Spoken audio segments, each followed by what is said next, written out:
Ahoy there, Captain Benzie here, coming at you with another video for EVE Echoes. Again, we don't have a flashy intro today, as whilst I'm feeling a little bit better, my wife is still feeling pretty sick and thus not really up to being a camera woman. I will have those intros back up and running soon, I promise. I know a lot of you folks are really enjoying those, and I am still going to be working on the Life in Zimbabwe series, as a lot of you keep asking about that one. It's on the cards, I promise. Anyway, today's video is another developer Q&A for the week of April the 21st to April the 27th. Lots of really cool information in this one, especially pertaining, of course, here, as you can see, to Citadels and player outposts. Obviously, this is not what a Citadel looks like in EVE Echoes until we get those skins that they mentioned in last week's Q&A.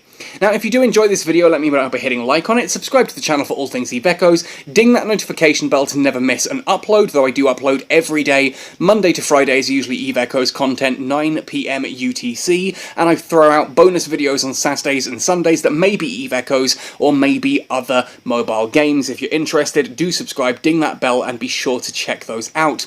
We also have a Redbubble merchandise store and a Patreon page if you fancy going the extra mile to help support this channel. Now, of course, these developer Q&As are written by real players like yourselves. If you go into the game, open up your little circular golden flashy AI thing, the thing that looks like a little bit of an eye, go to Q&A, you can enter your question in there, and if the developers pick it, you will win a month of basic Omega as thanks for asking such a cool question. And of course, you'll get featured on this channel as well, so it's kind of a double whammy. You get your question answered, well, triple I suppose. You get your question answered, you get featured on this channel, and you win a month of basic Omega, which I think is pretty sweet. Anyway, let's jump right in then to actually having a look at this week's Q&A questions. So the first question here is one that's been on my mind for a while, but I keep forgetting to ask. When will top-tier EWAR mods be obtainable again? The Predator Warp Scrambler, the Halley Target Painter, Virus Tracking Disruptor, etc. The Meta Level 8 ones. Kinda sad it's only available through Halloween chests from last year. Now, Melos says here, we plan on releasing high meta level modules in some holiday events later this year. So it looks like we'll be getting those again in boxes later this year, which is pretty cool. I'm hoping that it's not just those same meta level 8 variants. By the sound of things, high meta level modules could mean that we even get the meta level 11, or maybe even something like a 9 or a 10 in there as well, which we haven't seen in game yet. But would be nice to have something between Storyline and Dead Space, and maybe even some stuff higher than Dead Space. We know we're getting we get C-Type currently, we know we're going to be getting B-Type and A-Type eventually. So, who knows? Maybe things like the Target Painters and the EWAR modules, etc. might have those later on. I would personally love to have like a Dead Space level of a, something like a Nosferatu or Target Painter. To me, that's pretty cool. No confirmation here, but that would be pretty sweet. The second question. On the release of Scanning, are there plans to release modules for outposts that can cloak or hide from being scanned? Now, Nero says here, we will add 2 structures related to Nihilus space, which will considerably enhance the ability of Capsuleer outposts to extract resources. And from the sound of things, that's coming at the same time as Scanning, so June. These will gain additional bonuses to make them even more significant over the course of a few updates. With these bonuses in mind, we hope outposts can also become strategic points of contention, so owners will have to defend them through corporations and alliances. So there currently aren't any plans on giving them the ability to cloak or resist scanning. Now, I'm all for this. I've mentioned in previous videos that scanning was going to come before we had any form of defences for the Citadels, but it looks like actually we are getting some upgrades to the Citadels, so Corporation Outposts and, Capsuleer Outposts and Corporation Citadels look like they're going to be getting a couple of new structures that are here. I don't know if that's new structures as in a whole new scanning relay, that's something you build and anchor in space, or whether it's a module that you attach to an existing outpost or Citadel. Either way, that's pretty cool. We're getting that new functionality. I've talked about this in previous videos. The one where I talked about why you might want a Corporation Outpost, for example, has a full list of suggested ideas that the developers are looking for various different things that these might do later on in the year. And that apparently still is very much on its way, but there is no current plan to give any of these outposts or citadels a way to cloak or resist scanning, which kind of makes sense. You need to defend your space. Set up 24/7 gate camps in your systems and make sure that you've got people around who can very quickly Deal with any interceptor that happens to be getting through that gate cap. Keep a watch out. And I know that you're saying, but hang on, interceptors ignore gate camps. Yes, technically they do, they move too fast, but if you see there's an interceptor in your system, and he flies through your gate camp, and then moves off to a planet or tries to create a safe spot or something, well, awesome. You can now scan him down, move to that safe spot, and hopefully take him out before he successfully scans down your citadel. I think that's quite a cool little sort of back and forth of strategic gameplay there, but it does require that alliances and corporations are paying attention and keeping close watch on their systems. I do genuinely expect there to be a lot of Capsuleer outposts and corporation citadels suddenly scanned down and destroyed. Now remember, the Capsuleer outposts were not designed to be these things that random solo players could drop in nullsec. So if you are a random, solo player who has a Capsuleer outpost in nullsec, be aware that there are going to be people now who are looking to take those out. Nullsec is for the corporations and alliances, not for solo players. Solo players are supposed to be in low-sec and high-sec. It's what those systems are designed for. And I know that that's, again, always going to be a contentious point. Like when the interdictor spheres were added, a lot of people got very upset that their home bases out in nullsec were no longer safe for them to operate from. It's the same going on here, but it has a much bigger price tag attached to it if you do happen to slip up. So if you are a solo player with a Capsuleer outpost already in nullsec, make yourself known to your nearest alliance, join them, and get their protection. They'll be glad to have the Capsuleer outpost, you'll be glad to have the additional protection on the structure that you already have. Moving on to question 3 then. Will there be a way to move skill points around when the balance patch goes live? I remember NetEase saying something along those lines when the mods got balanced last time. Nero responds, when the balance patch goes live, players will have the option to reset up to 1 million skill points for free. This option will be available until the end of May. Now, this is where I have to kind of put my thumb on my nose, stick my tongue out and go nyeh, nyeh, nyeh, nyeh, nyeh, at everyone who naysayed this. A lot of people have been sitting there saying, oh yeah, well it's NetEase, they don't do things like this. They mentioned they were going to do it last time and it never showed up. Yes, they mentioned they were going to do it last time. They then responded and said, we haven't got the system in place yet, but it should be up and ready for future balance patches. Here we have confirmation that in this balance patch, we're going to get 1 million skill points re-skilling option there. So if you've got, say, 38 million skill points, you can reskill at 1 million of those for free, out of the things that perhaps you don't like anymore, and into the new stuff. That said, before you do that, I would caution against chasing a meta in EVE Echoes. Things are always subject to change. We saw this when people started going, oh, would you look at that, they're going to be making a change to the cargo ships, the transport ships, so I'm going to buy up all the blueprints and sell them at a profit when it goes live, and oh, it didn't actually do what I thought it was going to do. NetEase, I want my money back. I'm kind of glad that NetEase did that as a one-off, but you need to stop doing that.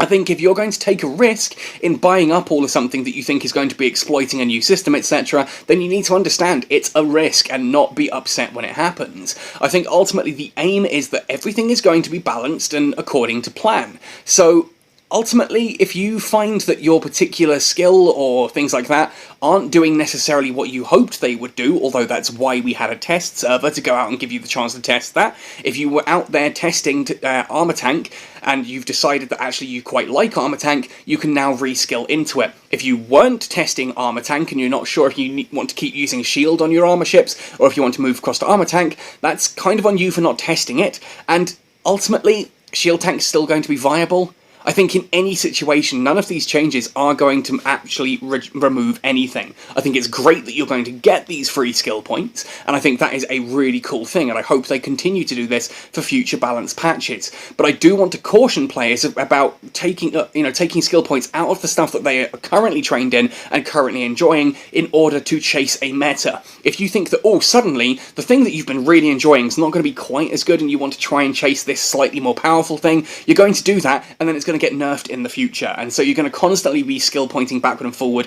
Why not just pick something you enjoy and go with it? Min-maxing in EVE is a fool's errand. I will keep saying this. The people who listen to me are sitting there saying, you know what, it's a good point. It's a game. have fun. There are people who ignore that and try and min-max everything and then go, oh my god, this game is so stressful and it's costing me so much money to have to reskill everything and to make sure that I'm buying, you know, all of the like the Hunter's Pass and things like that. I've got to be 100% competitive. Everything needs to be tip-top condition, perfect. You're going to burn yourself out, and it's doing no one any good. Your corporation loses a player, you lose a fun game. Just relax and enjoy it.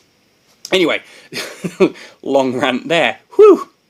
Don't hate me in the comment section. Please don't hate me in the comment section. Anyway, final question then. Are there any plans to implement skill injectors? If so, will they be similar to EVE Online, and do you have a timeline for implementation?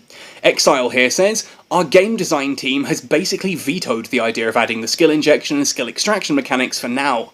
We discussed this issue with CCP Games in both Iceland and Shanghai. The conclusion we reached is that it would gravely affect the game's lifespan, so we won't implement skill injectors at least until the end of 2022. Now, there's a few points to take away from this. First of all, the fact that here, ultimately, they are considering the game's lifespan and looking to increase longevity. I know that people sit there and go, oh, it's netties, they're just throwing stuff out there so that you can pay money, and then the game dies because they just become money grubbing and blah blah blah blah blah.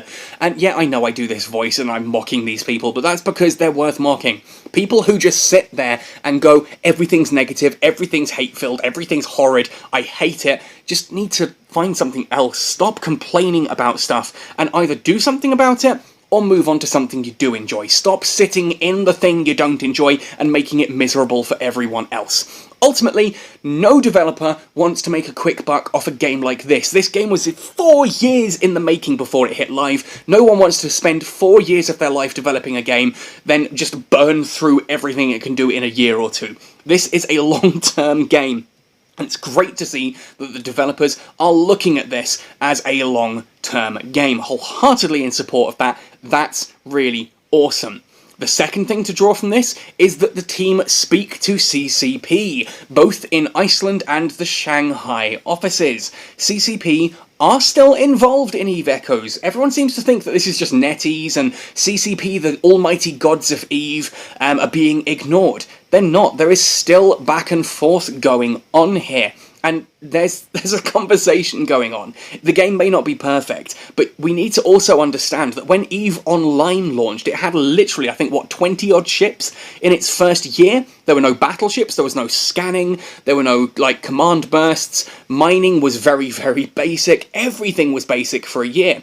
And EVE Online is now 18 years old. But even in its most active year, it hasn't had as much content as we've had added here in Echoes. We have more ships than there were in EVE Online. Heck, once you hit Tech 10 and sit there and go, well, every ship is a Tech 10 one now, I can ignore everything Tech 9 or below, there are still more ships in Echoes at Tech 10 than there were in EVE Online for its first year. The fact that you are flying battleships in the first year is way beyond what EVE Online achieved. The fact that we're getting capital ships before then, player outposts, scanning, sovereignty, these are all mechanics that were not around when EVE Online launched, and we are blitzing through this at an astonishing rate, and I'm super proud of the team for getting this much content out in that short of a time span. And yeah, you can sit there and say, well, yeah, of course they're following EVE Online's blueprint, it's dead easy to come up with content when you don't need to think of it yourself. Yeah, true, you don't, but to the same token, you still need to have a team actually code it, test it, and implement it, and that does take time. So the fact is that a team of, as I said, around about 15 developers,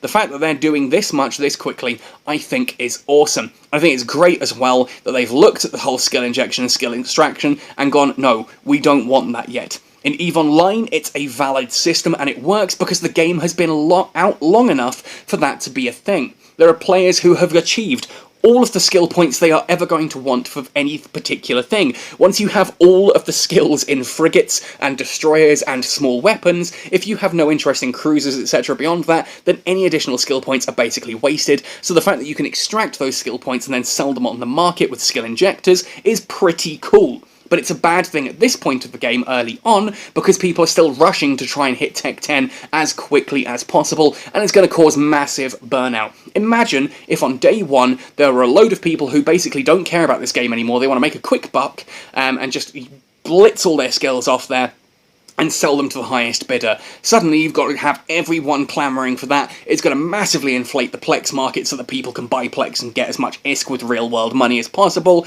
etc, etc. Real money transactions are going to be an even bigger problem. So it is great that Exile and the team here are considering this, looking into it, and basically saying, we don't want that yet. So basically there's your 4 questions. I think there's a lot of really cool information in here, and after the couple of weeks I've had with things like the test server and the patch notes, yeah, this is nice to see. It's great to see that the team are still planning ahead and that they're still talking to CCP. Skill injectors are not going to be coming. I think it's great that we're getting that free SP to reallocate. Sorry, we're getting a free reallocation of SP. I don't want to sit there and say people are getting free SP, you're not. It's a free reallocation of SP if you need to change things based on the patch.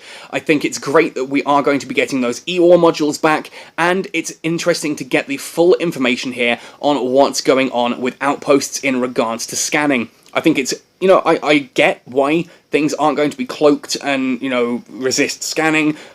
I think it's great that they're letting us know ahead of time here. I know obviously not all of you follow the Twitter account, which is why I try to shove this information front and centre. I want to broadcast this nice and loudly for everyone, so do subscribe, keep an eye on these videos. Even if you don't like the rest of my content, this is a great way for you just to keep up to date with what is coming in EVE Echoes and make sure that you know what to be looking for ahead of time. Anyway, folks, let me know your thoughts and opinions. Which of these questions do you think, is the coolest? Which response excites you the most? All of that jazz. Let me know that and more in the comment section down below. Otherwise, folks, thank you for watching this one right the way to the end. Happy sailing, and see you in New Eden.